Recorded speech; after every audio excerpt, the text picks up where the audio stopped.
अब नेक्स्ट शुरू होता है आपका कंडीशनल स्टेटमेंट। ठीक है।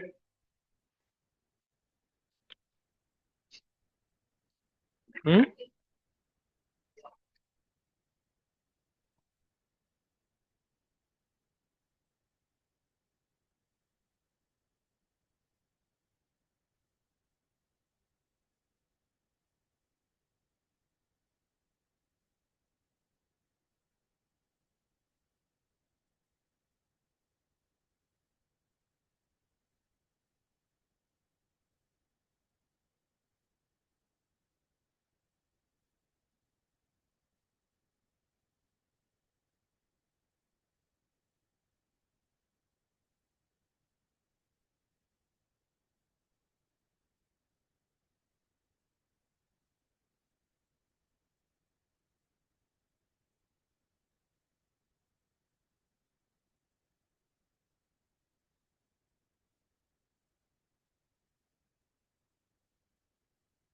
Flow control.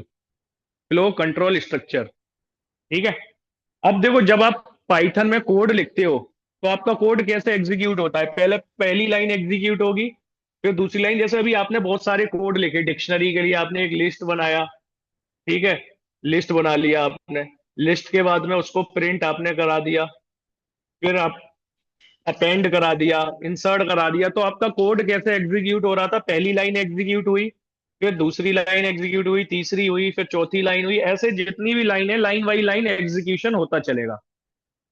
Flow control structure में क्या होता है कि क्या हम इसको कंट्रोल कर सकते हैं? जो कोड का एग्जीक्यूशन है, कि पहली लाइन एग्जीक्यूट होगी हर हाल में, दूसरी लाइन एग्जीक्यूट होगी, फिर तीसरी लाइन होगी। चाहे इसमें स्पेस ही क्यों ना रहो, उसमें कोई कोड नहीं लिखा, बट वो फिर भी एग्जीक्यूट होगा। ठीक है। तो क्या हम इसको कंट्रोल कर सकते हैं? यस, इसको हम कंट्रोल कर सकते हैं। हमारे अकॉर्डिंग हमारा कोड जो है एग्जीक्यूट हो सकता है। हमारे अकॉर्डिंग हमारा कोड एग्जीक्यूट हो जाएगा। तो फ्लो कंट्रोल स्ट्रक्चर में दो मेजर कंपोनेंट, दो मेजर स्ट्रक्चर आते हैं। पहला कंडीशनल स्टेटमेंट। कंडीशनल स्टेटमेंट, दूसरा लूप। कंडीशनल स्टेटमेंट हो गया और लूप हो गया। इनका यूज करके आप अपने कोड के एग्जीक्यूशन को कंट्रोल कर सकते हो। पहला कंडीशनल स्टेटमेंट, कि आपके पास में कंडीशंस हैं। जैसे आप यहां पर आते होगे तो आप डिसाइड करते होगे, अगर ये नहीं तो ये। अगर मैं ये मिल गया तो ठीक है, नहीं मिला तो ये वाला पार्ट। ठीक है। तो ऐसे ही अगर आप यहां पर कंडीशन सेट करोगे, अब कंडीशनल स्टेटमेंट में यहां पर आपके पास में मल्टीपल स्टेटमेंट है। पहला इफ, दूसरा अगर मल्टीपल कंडीशन है एल इफ, एक ऑप्शनल इफ के अपोजिट, जैसे इफ नहीं तो कौन सा? Else. If, L if, else. ठीक है। अब इफ में क्या होगा? जैसे इसका सिंटेक्स क्या है? इफ को क्रिएट करने के लिए आप एक कीवर्ड यूज करोगे, जो क्या होता है? इफ। इफ क्या है? एक कीवर्ड है। फिर उसके बाद में कंडीशन। कंडीशन लिखोगे, कंडीशन के बाद में कॉलन। फिर यहां पर इसकी क्या होगी? बॉडी। अब देखो, इसकी बॉडी जब भी इसका पार्ट आ गया, तो यहां पर देखो, इफ आपने यहां से लिखना शुरू किया, लाइन के शुरुआत से आप इफ लिखोगे, कंडीशन लिखोगे, कॉलन लगा के जब इसकी बॉडी में कुछ लिखोगे तो इंडेंटेशन आपको फॉलो करनी है। ठीक है। चार स्पेस जो रहते हैं वो कॉन्सेप्ट फॉलो करोगे। If, condition, body. अगर कंडीशन ट्रू है तो ये एग्जीक्यूट हो जाएगा। ठीक है। अगर कंडीशन ट्रू नहीं है, यानी फॉल्स है, तो क्या? तो फिर एल्स वाला पार्ट। एल्स, एल्स में कोई कंडीशन नहीं होती, क्योंकि ये कंडीशन, कंडीशन तो यही है। अगर कंडीशन ट्रू हुई तो ये, अगर कंडीशन ट्रू नहीं हुई, फॉल्स हुई, तो ये। ठीक है। इसकी भी बॉडी वही इंडेंटेशन करके इसकी भी बॉडी होगी। जैसे सपोज करो आपके पास में एक वेरिएबल है एज नाम का। एज लिखी हुई है 15, और आपको एलिजिबिलिटी चेक करने के लिए एक क्राइटेरिया है कि वो मिनिमम 18 ईयर होनी ही चाहिए उसकी। तो आप क्या लिखोगे? If age is greater than equal to 18। ये आपने क्या करा? कंडीशन बना ली। अगर age greater than equal to 18 है, एटलीस्ट 18 है, तब हम उसमें क्या दे रहे हैं? प्रिंट। हमने एक मैसेज शो करा दिया, यू आर एलिजिबल। ठीक है, तो ये क्या होगा, कंडीशन सबसे पहले वो यहां पर आएगा, इस लाइन को एग्जीक्यूट करेगा। कंट्रोल पहली लाइन पे आया, एग्जीक्यूट हो गई। एज की वैल्यू कितनी सेट हो गई, इस एज में 15 सेट हो गई। फिर दूसरी लाइन में उसे इफ मिल गया। इफ जैसे ही मिला तो उसके आगे कंडीशन लिखी हुई होगी, वो कंडीशन चेक करेगा। If age is greater than 18, तो यहां से वो क्या चेक करेगा, क्या एज जो है, अब एज क्या है, 15 is greater than equal to 18। Condition कैसी हो रही है, फॉल्स हो रही है।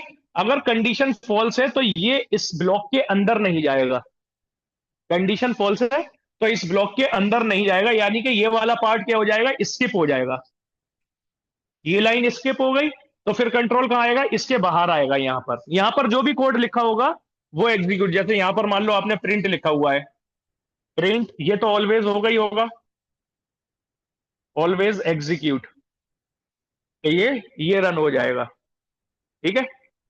अब अगर आप जो है चाहते हो तो कि अगर कंडीशन फॉल्स है तो एक उसे एक कंडीशन फॉल्स होने के बाद भी एक सुइटेबल मैसेज मिल जाए, तो आप क्या कर सकते हो, एल्स भी लगा सकते हो यहां पर। फिर आप ये प्रिंट नहीं लगाओगे, इसके नीचे आपने क्या लगा दिया, एल्स लगा दिया। ठीक है। एल्स में आपने एक प्रिंट मैसेज करा दिया, प्रिंट यू आर नॉट 18। ठीक है।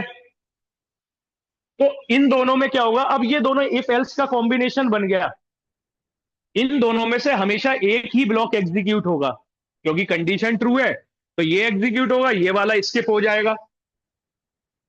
अगर कंडीशन फॉल्स है तो ये स्किप हो जाएगा, ये वाला एग्जीक्यूट हो जाएगा। तो जो कंट्रोल था, फ्लो जो हो रहा था, कोड एग्जीक्यूट हो रहा था, उसको आपने कंट्रोल कर लिया कि आपके अकॉर्डिंग अब कोड एग्जीक्यूट होने लगा। देखो सेम इसी को बनाओ अब कोड साथ साथ करते चलना, जो भी आगे के कोड आएंगे, क्योंकि अब छोटे छोटे मेथड नहीं आएंगे, अब धीरे धीरे प्रैक्टिस वाला पार्ट ज्यादा आएगा।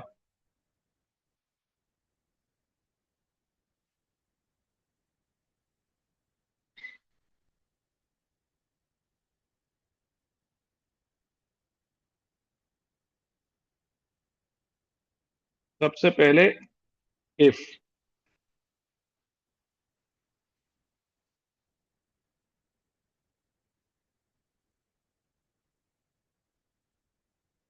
As equal to 15, if age is greater than equal to 15, 18, print क्या हो गया,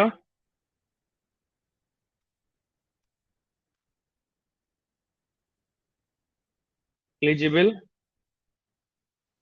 अब देखो अगर इतना लिख के कर दूंगा प्रिंट, इसके बाहर ये आउटसाइड है, outside if block,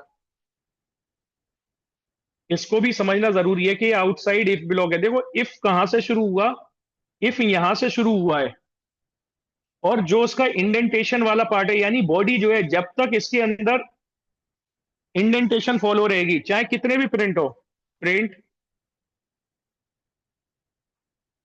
inside if, तो ये इसका ब्लॉक है। अब जैसे ही जो है आपने कर्सर जो है इधर ले आए बाहर, मतलब इफ के एग्जैक्ट नीचे, तो वो इफ का ब्लॉक नहीं है, वो क्या हो गया, इफ के बाहर आ गए अब हम।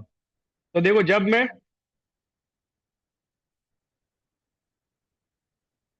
इसको रन किया तो क्या एग्जीक्यूट हुआ, केवल आउटसाइड वाला, ये वाली लाइन एग्जीक्यूट हुई है, केवल ये लाइन एग्जीक्यूट हुई है। क्यों एग्जीक्यूट हुई है, क्योंकि ये इसलिए एग्जीक्यूट हुई है, ये इफ ब्लॉक का पार्ट नहीं है, ये इफ के बाहर है। इफ के बाहर होने का क्या है कि इफ के अंदर जो भी होगा उस वो इतनी स्पेस ले ही रहा होगा, वो इतना स्पेस जितना यहां पर दिख रहा है ना, 4 स्पेस, इंडेंटेशन बोलते हैं इसको, इंडेंटेशन। अगर मैं देखो एक स्पेस भी पीछे कम कर दूंगा, एक स्पेस मैंने पीछे कर दिया, इंडेंटेशन एरर आ जाएगी, इंडेंटेशन एरर, क्योंकि इफ की बॉडी जो है उसे एटलीस्ट 4 स्पेस चाहिए ही चाहिए। ठीक है। और बॉडी में हमने कुछ लिया नहीं, बॉडी को खाली भी नहीं छोड़ सकते। ओके। तो ये क्या हो गया, एग्जीक्यूट हो रहा है, क्योंकि ये जो दोनों में स्पेस है इफ के अंदर, देखो आप सीधे सीधे इसको मॉनिटर करो, इफ लिखा हुआ है यहां पर, और जो इफ के अंदर लिखा हुआ है ये 4 स्पेस के बाद लिखा है। फिर दूसरी लाइन भी क्या है, ये भी 4 स्पेस के बाद है, तो मतलब ये इफ की बॉडी है। और जो बाद में लिखा हुआ है वो बिल्कुल उसी लाइन में, जिस लाइन में इफ लिखा है उसी लाइन में प्रिंट लिखा है। तो ये इफ का बाहर है, इफ की बॉडी का पार्ट नहीं है, ठीक है। अब मैं यहां पर एज को कर देता हूं 18। एज 18 कर दिया, अब क्या आउटपुट आएगा? हाँ, क्या आएगा? देखो ये वाली यू लाइन आर भी आएगी एलिजिबल। और ये वाली लाइन भी आएगी, क्योंकि ये भी बॉडी का पार्ट है। और ये वाली लाइन भी आएगी। तीनों आएंगी, क्योंकि ये तो बाहर है ना, इफ ब्लॉक के बाहर है, इसका तो कोई मतलब ही नहीं है। ये तो एग्जीक्यूट होगा ही होगा हर हाल में। तो कंडीशन जब ट्रू है तो you are eligible inside if और आउटसाइड इफ ब्लॉक, तीनों आ गए, ठीक है।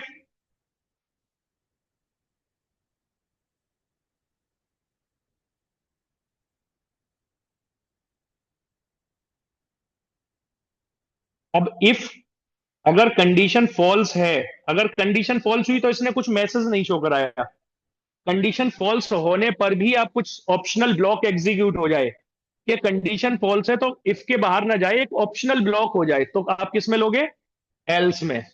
जैसे यहां पर कंडीशन अगर फॉल्स होगी, तो देखो एल्स भी कहां लिखोगे? बिल्कुल इफ के नीचे लिखोगे।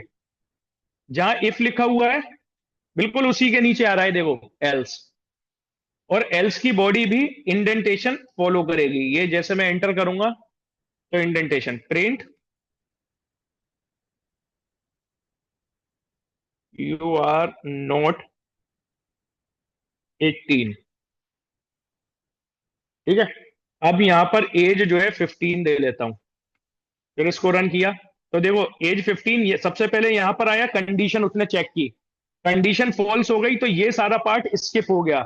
किस ब्लॉक में आ गया? उसने देखा एल्स ब्लॉक भी है, तो एल्स ब्लॉक एग्जीक्यूट हो जाएगा। एल्स ब्लॉक के अंदर उसे ये मिल गया, इफ एल्स का काम कंप्लीट हो गया, कंट्रोल कहाँ आ गया? बाहर आ गया। बाहर उसे एक लाइन और मिल गई तो उसने वो भी प्रिंट कर दी, क्योंकि प्रिंट का तो काम प्रिंट करने का है ना, वो बाहर मिला तो ऐसे ही प्रिंट कर दिया उसने।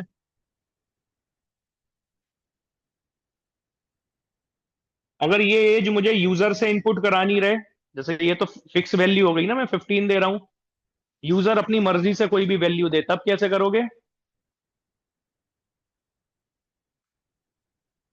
Input, input message enter your age, ठीक है। बट अभी ये कंडीशन फॉल्स हो जाएगी, कंडीशन जो है कोड एरर दे देगा। जैसे ये देखो, जैसे ही मैंने इसे रन किया वो यूजर से मांगने लगा। अब हमें यहां पर जो है इनपुट दे सकते हैं, जैसे मैंने यहां पर दे दिया 22, ठीक है। अब उसने क्या दे दिया? एरर दे दिया। क्यों एरर दे दिया? क्योंकि जो हम इनपुट देते हैं वो बाय डिफॉल्ट उसका टाइप क्या होता है? स्ट्रिंग टाइप होता है। नंबर जरूर दिया है मैंने 22, बट बाय डिफॉल्ट वो क्या गया है?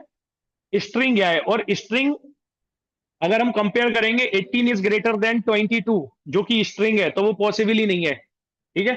तो हमें यहां पर इसको टाइप कास्ट करना रहेगा, इसके बाद में INT, ये हमने कर दिया। अब जो भी एज में दूंगा 22, अब ये किस में जाएगी? नंबर में जाएगी, इंटीजर में, ठीक है। अब देखो उसने क्या दे दिया, ये एज मैंने एंटर करी है, उसने दे दिया you are eligible inside if, जो भी जो कोड है वो दे दिया, ठीक है।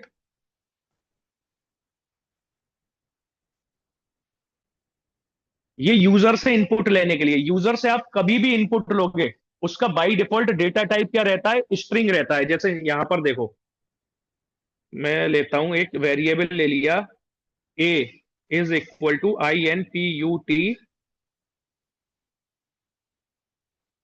एंटर वैल्यू, ठीक है। अब ये क्या करेगा? यूजर एंटर कराएगा। अब मैं यहां पर प्रिंट आपको दिखाता हूं, प्रिंट टाइप ऑफ ए। ये ए जो होगा वो किस टाइप का होगा, ठीक है। रन कर दिया मैंने इसे। अब मैं यहां पर देखो हेलो देता हूं, हेलो, एक टेक्स्ट दिया मैंने, एंटर किया, रन हो गया, तो उसका टाइप क्या है? स्ट्रिंग है, ठीक है। अब मैं आपको अगर डाउट है तो मैं दे देता हूं 22, 22 दिया, एंटर किया, देखो 22 का टाइप क्या है? स्ट्रिंग है।